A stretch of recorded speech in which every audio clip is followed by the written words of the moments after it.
It was supposed to be a fresh start. After years of saving, planning, and dreaming, I finally moved into my perfect home. Nestled in a quiet suburban neighborhood, the house was everything I had ever wanted. It had a spacious living room, a cozy kitchen, and a backyard that was nothing short of a private oasis. The centerpiece of that oasis was the pool, a sparkling, crystal-clear pool that I had personally renovated. It wasn't extravagant, but it was perfect for weekend barbecues, lazy summer afternoons, and the occasional late-night swim under the stars. The neighborhood seemed ideal too. Tree-lined streets, well-kept lawns, and friendly neighbors. But there was one catch: the Homeowners Association, or HOA. I had heard stories about HOAs, how they could be overbearing, nitpicky, and sometimes downright tyrannical. But I figured as long as I followed the rules, I'd be fine. How wrong I was. The HOA was run by a woman named Margaret. Margaret wasn't just a board member. She was the HOA. She had been in charge for years, and it was clear from the start that she ruled the neighborhood with an iron fist. At first, I didn't think much of her. She seemed like just another busybody, the kind of person who had nothing better to do than police other people's lives. But I soon learned that Margaret was far more dangerous than I could have ever imagined. It started small. A note on my door about my grass being half an inch too long. A complaint that my trash cans were left out for 30 minutes too long after pickup. Petty stuff, really. I brushed it off, thinking it was just Margaret being Margaret. But then things escalated. One day, I came home to find a violation notice taped to my front door. It stated that my pool was not in compliance with HOA aesthetics. According to Margaret, my pool was an eyesore, a blight on the community. I was stunned. My pool was pristine, clean, well-maintained, and far from unsightly. I tried to reason with her, but Margaret was unmovable. She insisted that the pool had to be altered or removed. I refused. It was my property, and I wasn't about to let some power-hungry control freak dictate what I could or couldn't do with it. That's when the real war began. Margaret started fining me for every little thing. $1 here, $100 there. I challenged her rulings, but the HOA was in her pocket. Every appeal I made was denied. I was trapped in an endless cycle of bogus fines and stress. But I had no idea how far Margaret was willing to go. One morning, I woke up to an absolute nightmare. My pool, my pride and joy, was gone. In its place was a solid slab of cement. My stomach dropped. Who would do this? The security footage answered that question real fast. There she was, Margaret, standing by as a hired crew poured literal tons of concrete into my pool in the dead of night. She looked smug, triumphant, like she had just won some twisted game. But what Margaret didn't realize was that she had just crossed a line she couldn't uncross. This wasn't just some petty HOA stunt. She had committed a felony, and she was about to find out just how bad she had messed up. I stood there, staring at the solid slab of concrete where my beautiful pool had been. My mind struggled to process the absolute insanity of what had just happened. My backyard, once a perfect summer retreat, was now a construction zone straight out of a nightmare. The sight of the thick, hardened cement, uneven and hastily poured, sent a wave of rage through me. But before I let my anger take over, I needed proof, cold, hard proof. I ran inside and pulled up my security camera footage. My hands were shaking with a mix of fury and disbelief. And there she was, Margaret, standing at the edge of my yard, watching as a group of hired workers dumped cement directly into my pool. She wasn't just some innocent bystander. She was orchestrating the whole thing, pointing, directing, making sure every last drop of my pool was rendered useless. I rewound the footage again and again, making sure I wasn't seeing things. But no, it was her. And she was proud of it. That smug look, that self-satisfied smirk as she surveyed the destruction. She thought she had won. She thought she had control. But I realized something else. Margaret hadn't acted out of some official HOA mandate. There were no documented complaints from other residents, no formal votes on my pool's removal. This was entirely her personal vendetta, taken to an extreme that even her fellow HOA members wouldn't be able to defend. And even if they tried, it wouldn't matter. Because this wasn't just an HOA dispute anymore. This was a crime. I wasted no time. First, I called the police. Vandalism, trespassing, property destruction. I wanted every possible charge thrown at her. When the officers arrived, I handed them the security footage and walked them through exactly what had happened. They didn't even need to see the footage twice. "This is felony-level damage," one of the officers muttered, shaking his head. "You're looking at thousands in property destruction." Exactly what I wanted to hear. As they started their report, I called my lawyer. I wasn't just going to let Margaret get a slap on the wrist. I was going to make sure she regretted this for the rest of her life. The best part? My lawyer took one look at the footage and knew exactly how to proceed. "She's finished," he told me. "This is open and shut. You're going to own her in court." And just like that, the trap was set. But I wasn't just thinking about my lawsuit. I wanted Margaret to feel this immediately. So while the officers were still there, I made my next move. I stormed down the street to Margaret's house, the officers following closely behind. The second she opened her door and saw me standing there with two uniformed cops, her face went from smug to terrified in an instant. "Margaret," I said, my voice dripping with restrained fury, "we need to talk." Her expression flickered between confusion and defiance. "I don't know what you think you're doing, but save it." I held up my phone and hit play. The footage of her standing over my destroyed pool played loud and clear. The unmistakable sound of her voice directing the workers to fill it with cement cut through the silence. Her face went pale. The officer stepped forward. "Ma'am, we need you to come with us for questioning." Margaret sputtered, her hands flailing as she tried to come up with an excuse. But she had nothing. Not a single defense. "I was just following HOA policy," she stammered. "It was a necessary removal." "You're not a contractor, Margaret," I snapped. "You're not a government official. You have no legal right to destroy private property." "You're lucky we're not cuffing you right now," one of the officers added. "This is serious. You could be looking at jail time." And just like that, her reign of terror came crashing down.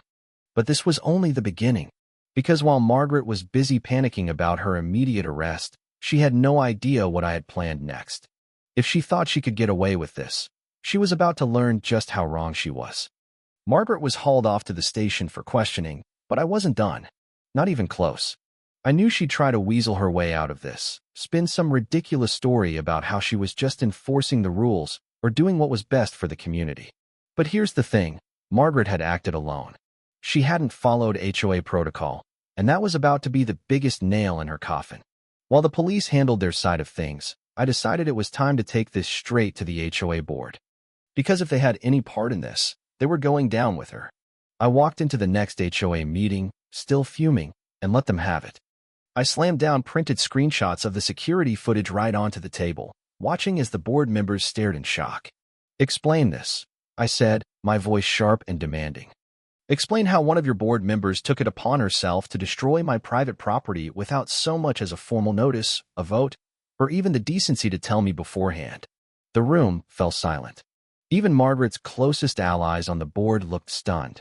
One of the older members, a guy named Robert, slowly picked up the photos and shook his head. We didn't approve this," he muttered, his face turning pale. "She never brought this up in a meeting." "Exactly," I shot back.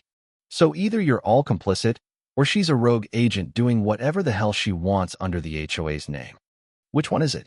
The board members started murmuring among themselves, and I could see the panic setting in. They knew how bad this was. The HOA had power, sure, but not the power to commit outright destruction of property. And now that the police were involved, they wanted nothing to do with Margaret. I saw my opening and pressed harder. "So here's what's going to happen," I said, folding my arms. "Margaret is going to be removed from the board immediately. No votes, no discussions. She's done. We'll need to follow proper procedures." One of the board members tried to argue. "Proper procedures?" I shot back. "You mean like the proper procedure she followed when she filled my pool with cement?" That shut them up real fast. Robert sighed and rubbed his temples. "You're right. This is beyond anything we can defend." He turned to the others. "We need to distance ourselves from this. Now." I motioned to remove Margaret from the HOA board immediately, another member said quickly. "Seconded," someone else added. "All in favor?" Robert asked. Every single hand shot up. And just like that, Margaret was out. It wasn't even close. The motion passed unanimously. I had just watched Margaret's entire grip on the HOA crumble in real time. But I wasn't done. Not even close. Next, I turned my attention to the financial fallout. You're going to cover the cost of repairing my pool, I continued, making sure to look each of them in the eye. I don't care how you handle it, whether it comes out of Margaret's pocket or the HOA's funds, but I will be getting every last cent back. The board members hesitated, but Robert nodded. We'll discuss how to handle that. Given the circumstances, it's only fair. Good, I said, standing up. Because if you don't, I will sue the entire HOA into the ground. And I promise you, I will win. I turned and walked out, leaving them in stunned silence. Margaret was gone. The HOA was reeling. And now, it was time to hit her where it hurt the most. Margaret might have lost her precious HOA throne, but that was just the beginning of her downfall. She had destroyed my property, trespassed on my land, and blatantly violated the law. The criminal charges were bad enough, but I wanted to make sure she never financially recovered from this. So the next day, I met with my lawyer and officially filed a lawsuit against her. And not just a small claims case either. I was going for everything: property destruction, emotional distress, trespassing, legal fees. You name it, I was suing for it. The estimated damages alone were already in the tens of thousands, but my lawyer assured me that once we factored in punitive damages, Margaret was looking at an absolutely devastating financial blow. The best part? Margaret had no idea this was coming. She had been bailed out of holding after her initial police questioning, probably thinking she could spin some sob story to get the charges dropped. Maybe even thinking she could make this all go away with an insincere apology. But no, she had officially messed with the wrong person. The day she got served with the lawsuit, I made sure I was outside working in my yard, just to see the look on her face. And let me tell you, it was priceless. The smugness, the entitlement, the power-tripping attitude, it was all gone in an instant. Her face turned ghost white as she read through the legal documents, her hands trembling. She looked up at me like a deer caught in headlights. "Why, you can't do this," she stammered. "This is harassment." I let out a slow, satisfied chuckle. "No, Margaret. Harassment is what you did to me for months. This," I held up a copy of the lawsuit, "is called consequences." She tried to argue, of course. She tried to pull every excuse out of the book. "I was just following HOA rules," she whined. "It was a necessary removal." "Margaret," I sighed, rubbing my temples. "Even if that were true, which it's not, how exactly do you justify sneaking into my backyard in the middle of the night and filling my pool with cement? Where in the HOA handbook does it say that's an approved procedure?" She opened her mouth, then shut it. She had nothing. The following weeks were absolute hell for Margaret. She tried to get the lawsuit thrown out, but the judge took one look at the evidence and refused. The footage of her personally overseeing the destruction of my pool was damning, and the fact that she hadn't gone through any legal process made it even worse. Every legal expert who saw the case agreed. Margaret was completely, utterly screwed. Her lawyer even tried to negotiate a settlement, hoping to get her out of a full-blown trial. My response? Absolutely not. I wanted this to go all the way. I wanted Margaret to stand in front of a judge and hear out loud how she had broken the law. I wanted her to be forced to admit on record that she was guilty. And that's exactly what happened. The court date finally arrived, and Margaret looked like a complete mess. Gone was the put-together HOA dictator. Now, she was just a nervous, trembling wreck, barely holding it together. When the judge reviewed the footage and the damages, he didn't even hesitate. "This is blatant destruction of property," he said, shaking his head. "I've never seen such a reckless abuse of power." Margaret tried to beg for leniency, claiming she was just doing what was best for the community. The judge wasn't having it. "The only thing you were doing, ma'am, was committing a felony." And with that, the hammer came down. Margaret was ordered to pay every last cent for the damages, the entire cost of excavating the cement, redoing the pool, and covering my legal fees. All of it came out of her pocket. But the best part? The punitive damages.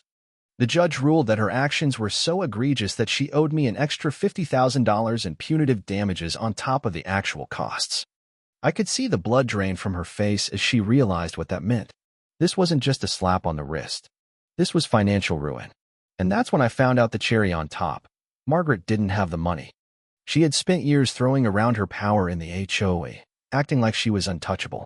But when it came down to it, she didn't have the savings to cover the massive financial blow she had just been dealt. She was officially in over her head, but this was still far from over.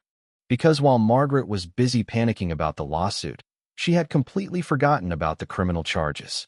And those were about to make her life even worse. Winning the lawsuit was satisfying, but I knew it wasn't enough. Margaret had committed a felony, and that meant she wasn't just going to lose money. She was going to lose her freedom. The police had been gathering evidence while my civil case played out, and with the overwhelming proof stacked against her, the district attorney had no choice but to file criminal charges. And not just a minor slap on the wrist misdemeanor. Felony-level destruction of property, trespassing, and vandalism.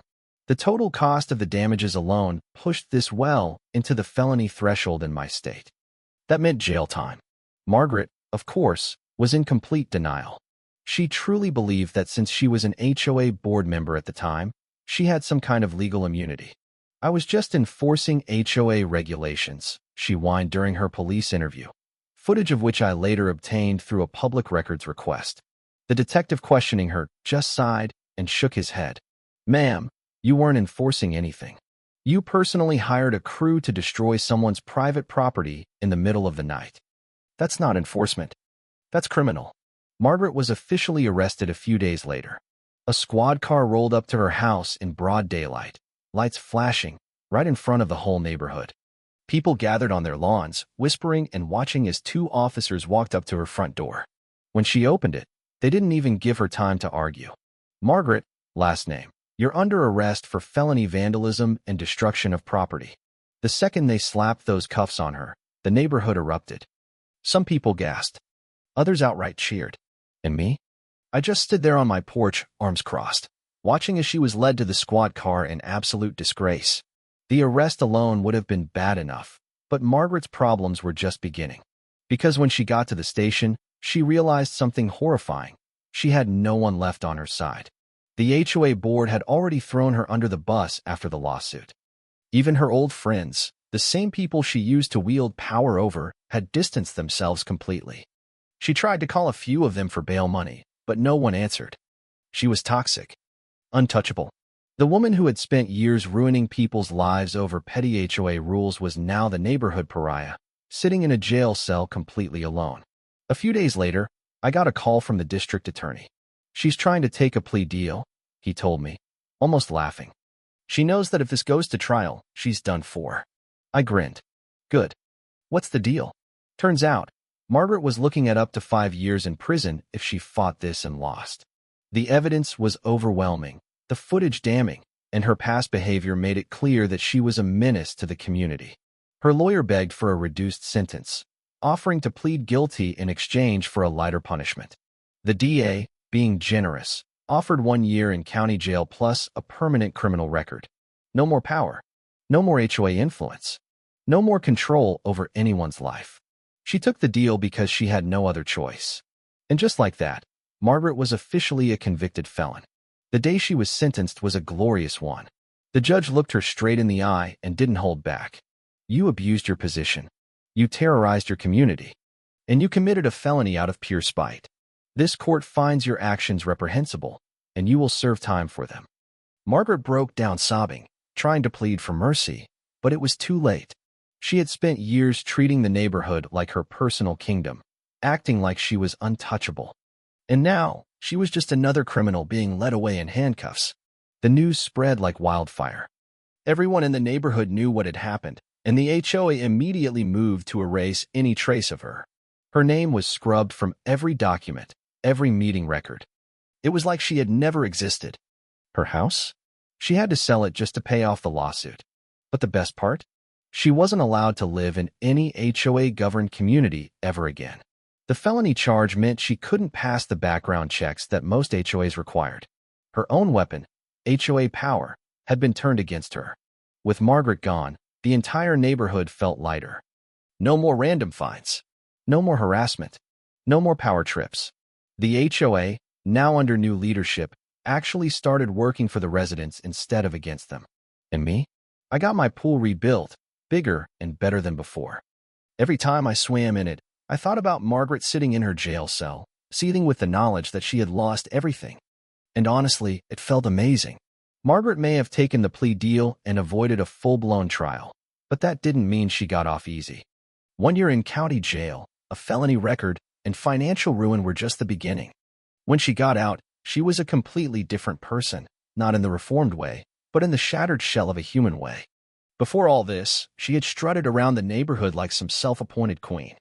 Now, she was a disgraced ex-con with no money, no home, and no power. Her first problem? She had nowhere to go. After losing the lawsuit, Margaret had been forced to sell her house to cover her legal fees and restitution. And because she now had a felony on her record, she couldn't pass the background checks for any HOA-governed community. The very system she had abused to control others was now locking her out. Every time she applied for a rental, the answer was the same: rejected. No one wanted a convicted felon who had literally destroyed a neighbor's property over a personal grudge. She tried to move in with her adult son, who lived in another state, but even he wanted nothing to do with her. Mom, he reportedly told her, according to a mutual neighbor who had heard the whole thing, you brought this on yourself. I told you for years to stop being a tyrant. I warned you that your HOA obsession would come back to bite you. And now you're a convicted felon. I have a wife and kids.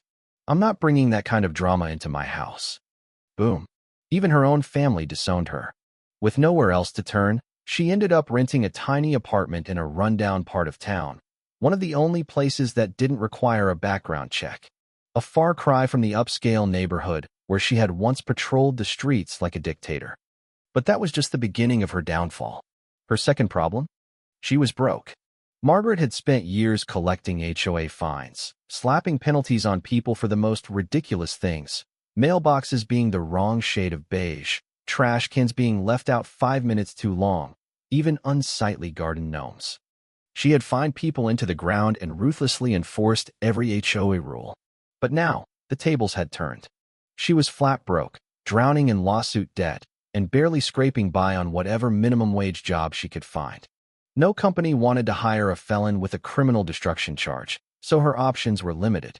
She ended up working at a call center, answering angry customer complaints all day long. A fitting punishment for someone who had lived to make other people's lives miserable. The irony? She now had an HOA herself, and she hated it. The rundown apartment complex she moved into had a small but strict community board, and unlike the HOA she used to rule over, this one didn't tolerate nonsense. One of the biggest rules? Absolutely no late payments. You pay your rent on time, or you get slapped with late fees. No exceptions. Guess what happened? Margaret, struggling to make ends meet, missed a rent payment. And just like she had done to so many others, the apartment's HOA fined her. It was glorious. She tried to fight it, of course. She stormed into the rental office, demanding that they work with her on the late fees. I've been a community leader for years, she whined. I know how these things work. The apartment manager, unimpressed, said flatly, "Ma'am, rules are rules." Oh, how the mighty had fallen. Her third problem? She was a walking joke. Everyone in our old neighborhood knew what had happened to Margaret.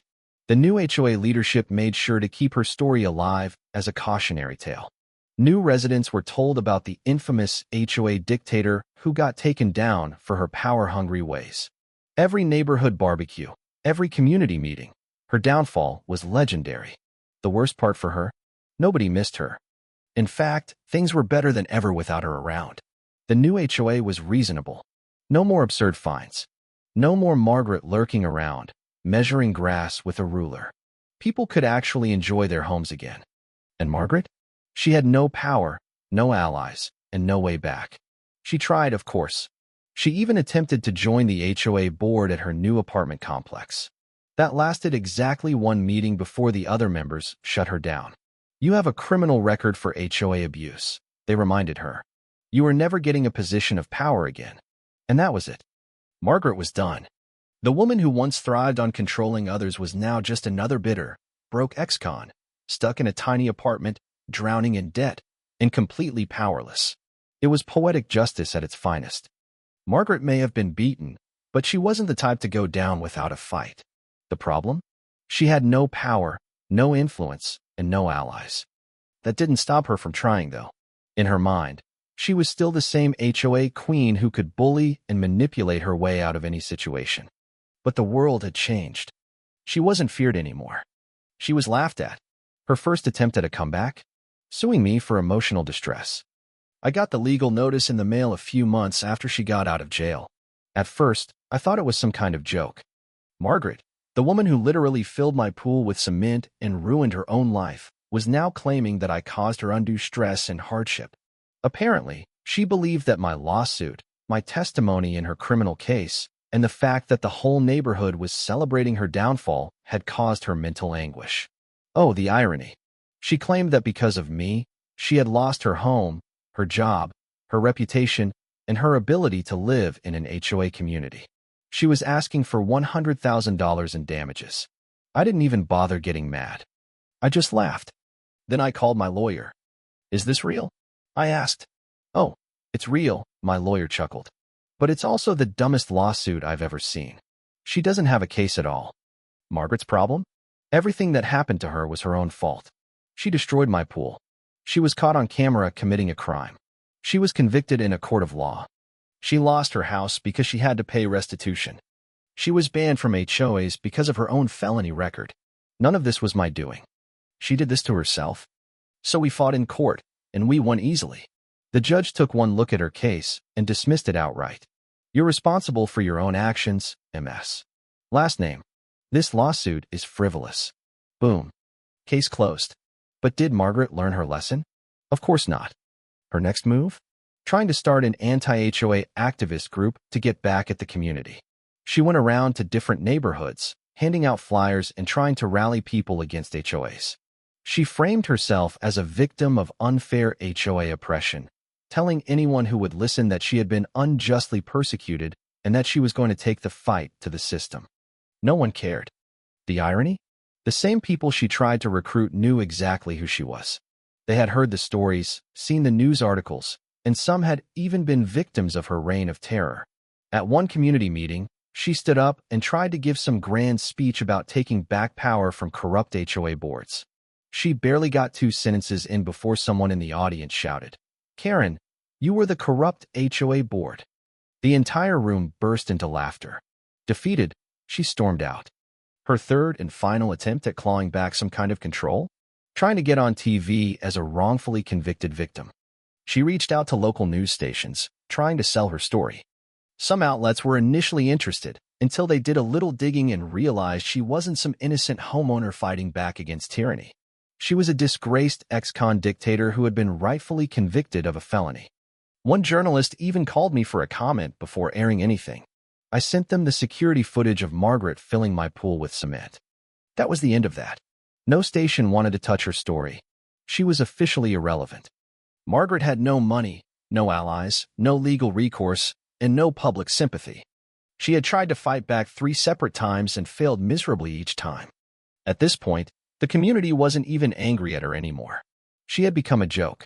Whenever someone in the neighborhood acted entitled or threw a fit over HOA rules, people started saying, "Don't go full Margaret." It became a running joke, a warning to future HOA board members about what happens when you abuse your power. And Margaret?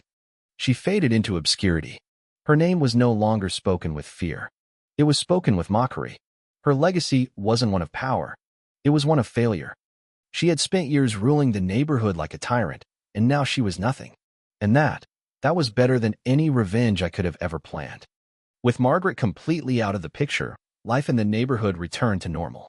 Actually, better than normal. Without her constant harassment, ridiculous fines, and overreaching power, people actually enjoyed living in their own homes again. The HOA, now under new leadership, actually functioned the way it was supposed to maintain community standards, not terrorize homeowners. For me, things were better than ever. The lawsuit money had completely covered my pool restoration, and then some. With the extra funds from the punitive damages Margaret had been forced to pay, I went all out. I expanded my pool, installed new landscaping, and even added a custom-built outdoor kitchen. And the best part? I hosted a massive neighborhood pool party to celebrate. It was a full-on event, barbecue, music, drinks, and the entire neighborhood was invited. Everyone showed up.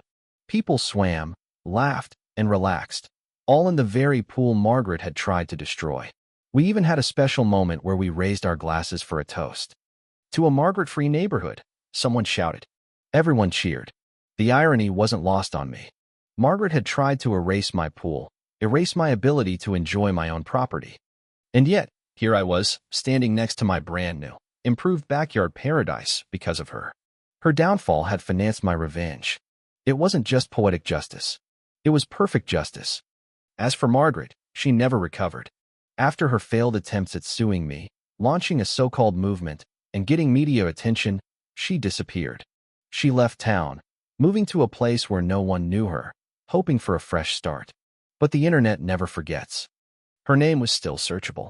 Anyone who looked her up saw her felony record, the HOA abuse, the lawsuit, and the security footage of her personally destroying my pool. She could never run from it. She had spent years trying to control and ruin people's lives. And now, her own life was ruined, permanently. And me? I was happier than ever. No more ridiculous HOA battles. No more stress. Just me, my friends, my home, and my perfectly restored pool. Every now and then, when I float on my inflatable lounge chair, sipping a drink, I think about Margaret. I wonder if she ever realized that, in the end, she was the one who gave me everything she tried to take away. And that thought makes the water feel even sweeter. Thank you for taking the time to listen to today's story on Store of Good Stories. If this story touched your heart or made you think, don't forget to hit like and share the video to spread this positive message to more people. And if this is your first time here, make sure to subscribe and turn on the notification bell so you won't miss any of the meaningful stories we share every week. Your support is the biggest motivation for Store of Good Stories to keep bringing heartfelt and valuable stories to you. See you in the next video.